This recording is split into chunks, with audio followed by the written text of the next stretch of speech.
Hello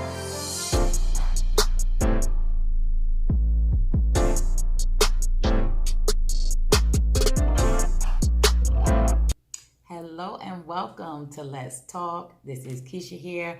As you come on in, hit the subscribe button and share this message out. If you're watching it from another platform, then go on over to YouTube and subscribe and share this message out. So, welcome to Let's Talk, a place where we replace unhealthy thoughts with healthy ones. Now, there was a conversation that I had recently with a family member, and we were kind of talking about why we have a hard time getting ahead. Why is it that we are, a community of people that just stay behind the eight ball, And as we were talking, I was saying that, that there are a few things that I believe. There's lots of things, but I think there's a few key things of why it is that we have a hard time getting ahead.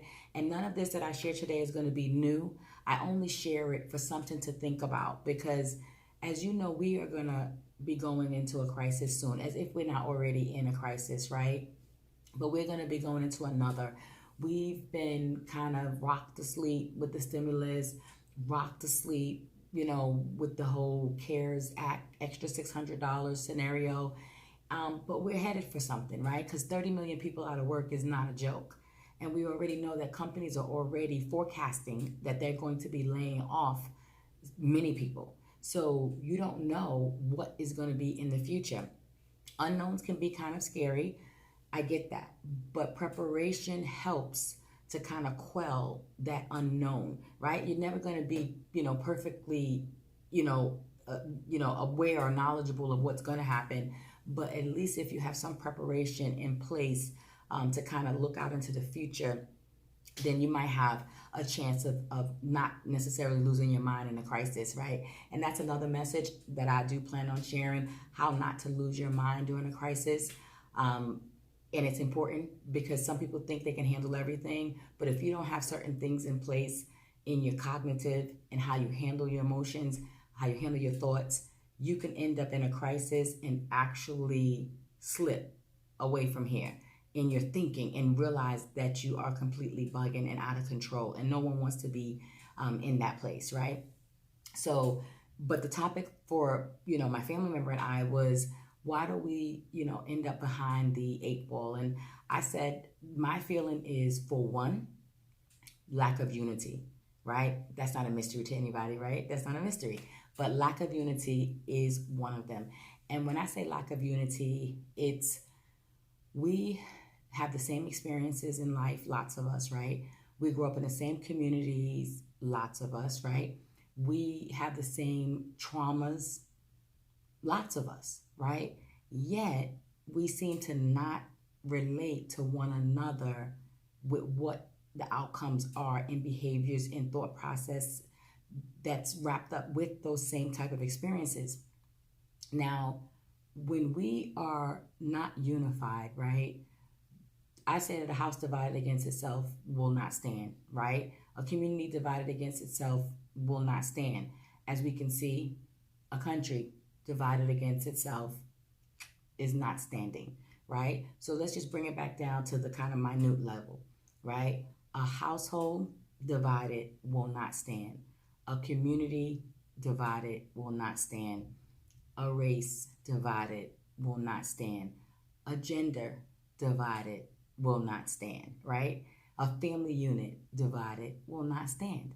So unity is one of the things that tear us apart. And although we have so much ability, right? We are smart, we are creative, we have so much talent in our communities.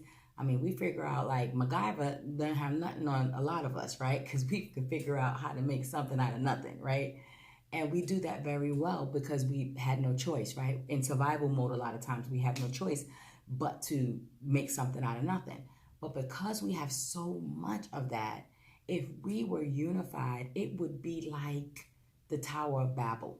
And I'm not saying that because, of course, in the Bible, that had to be stopped, right? Because they were going to, just go all the way up. So I'm not saying that. What I am saying is that because they were so unified and on the same page with one another, they were able to build the Tower of Babel. If we were unified, respecting one another, right? Relating to one another's struggle, if we were supporting one another through different challenges that we have or that we encounter, we would be more unified. The other thing that kind of goes right along with this is trust. We don't trust one another at all. And I believe that you can't have unity without trust.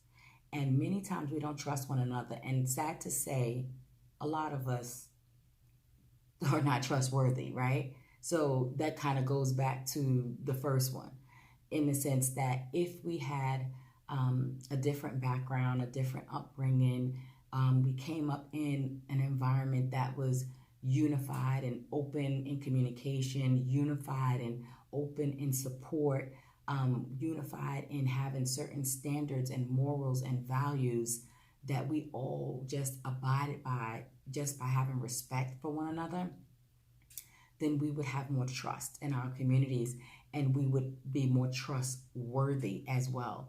So a lot of the trust factors come from not having someone keep their word to us, probably as we were growing up, having people betray us, seeing things that were just completely not fair, right, around us, be it in our households or in our communities, seeing things like that, or that get over type of mentality. We've seen plenty of that.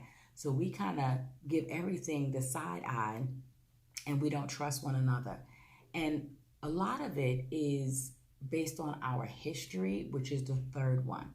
So we have unity, we have trust, and then we have our history are the three things that I'm going to share today. There are many more, but those are three things of why it is that we stay behind the eight ball. The history part of it, I feel, is we have a long history of abuse.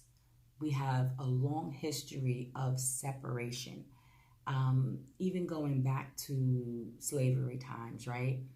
The woman had to already have her mind made up that her husband might not be there tomorrow, right? Or her son might not be there tomorrow.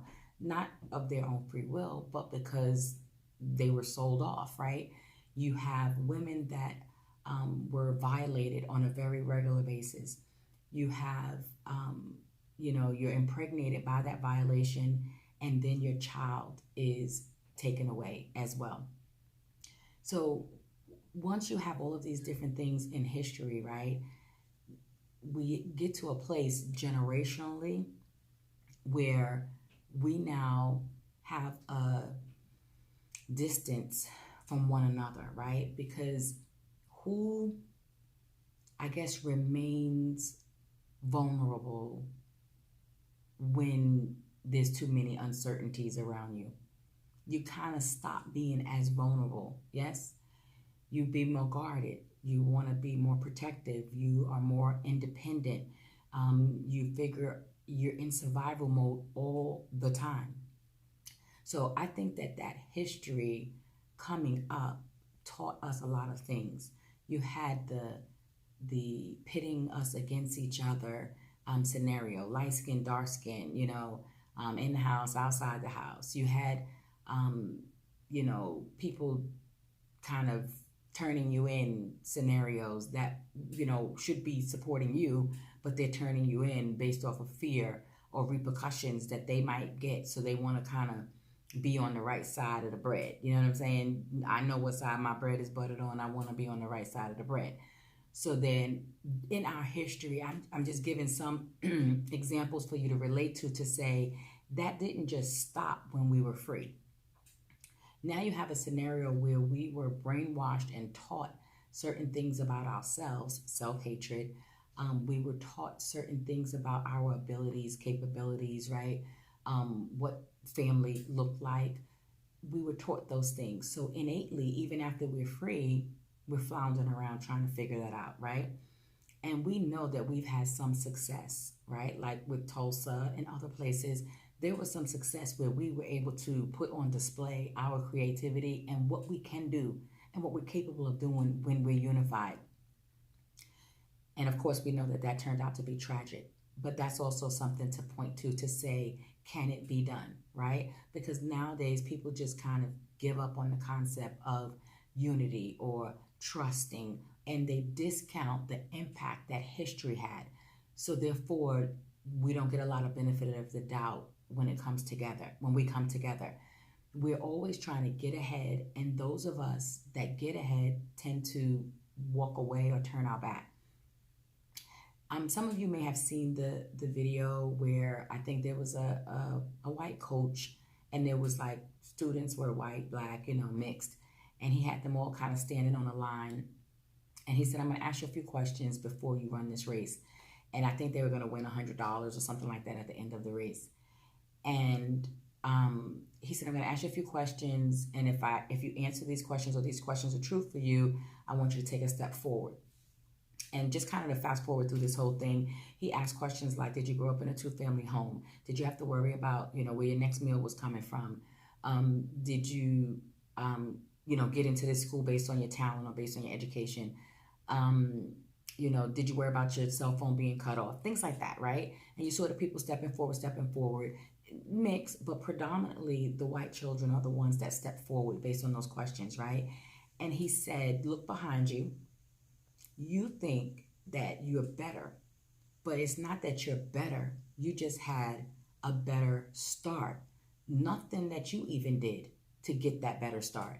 You just happen to be fortunate enough to get that start based off of your demographic, your history, your community, and your privilege.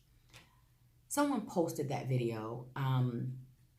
Actually, a family member of mine posted that video, and someone responded to it and said, that's not about privilege, because for me, I would have been in the front of the line. That's about socioeconomic disparity. And I get it on the surface of where it is that thought process was. But what I also felt about it is, you are an example of why it is that we are not unified, in the sense that we see ourselves isolated out and not as part of a community, right?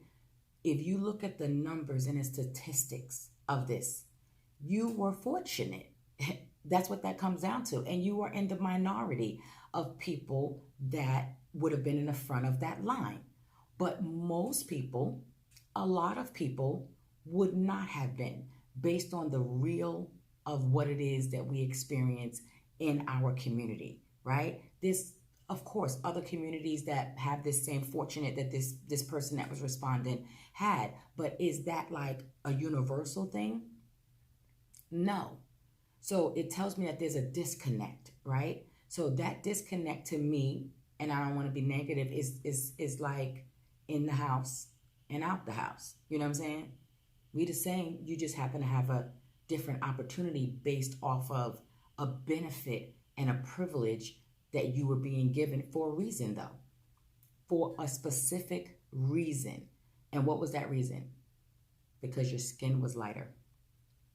That's the reality of it. So in the same way, we know that this privilege scenario was created, and it was created for a reason. And the same way that division was created, it was already present even from back then. They just were allowed to now make it more prominent or prevalent as the years have gone by. But that is the reality for a lot of people. And when I read that comment, I was like, I can see how you could think that. But now, jaywalking back over to my point, we look to be successful and look to get out, right? But then there is no thought or any type of plan to look back or reach back, right? And I hate to say this, but the truth of the matter is there are lots of African-American men who make it out and then they don't come back, right? They make it out and then they marry a different race, right? And I'm not knocking that in and of itself, but what I'm saying is that in general, if we had a different thought process based on our history, we see that as we made it, as opposed to you came from someone that looked just like you, bro.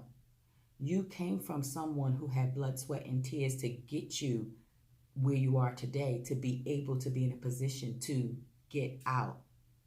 So now that you are out, you mean to tell me that there's not one sister that you could find that, you know what I'm saying? Not one? I get it. Once you got out and into a space of opportunity, it was less of us and more of them, right? So therefore your association was around them, mostly. And because our hearts are pure, you happen to have fallen in love, perhaps, with what you were around mostly. And I get that as well too. But I know one thing for sure. If we in our communities had a different mindset around what unity was, and that we were there supporting one another, we had agendas together.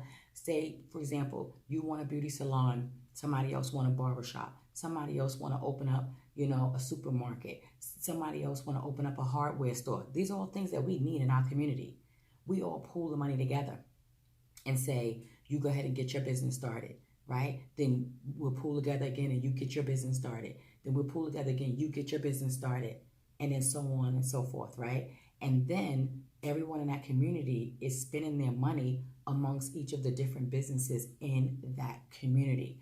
That's where the dollar in our community will stay longer. Our dollar goes around one time in our community and it's gone.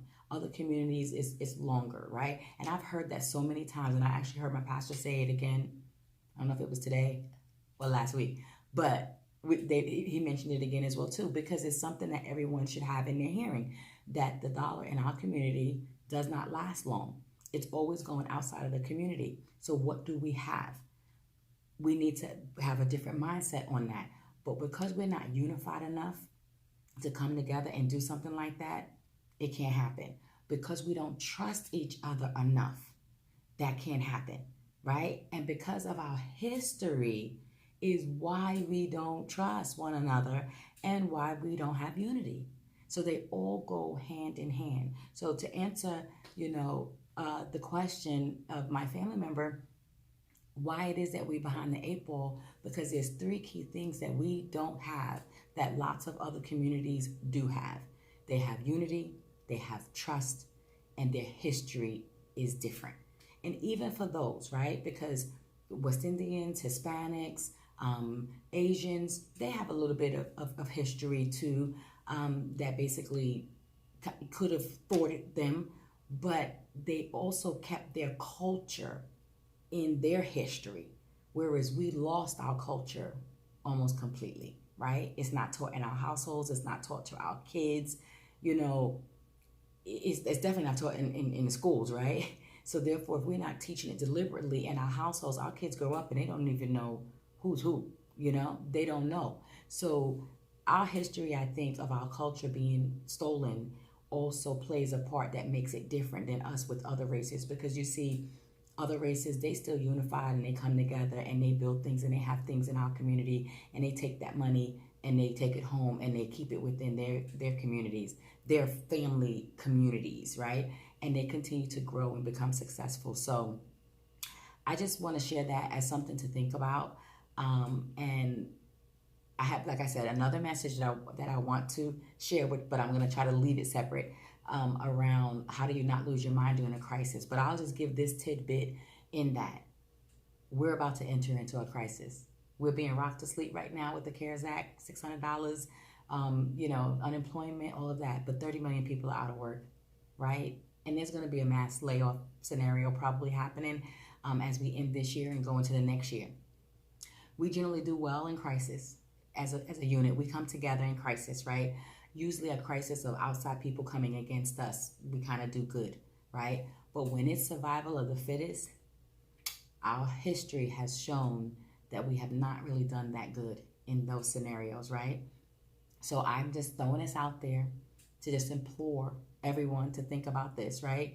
That during that time, when this crisis comes, we're already dealing with, this phantom, virus that we're living with right now. But to add to it, another crisis in our community, we can't afford to turn against each other.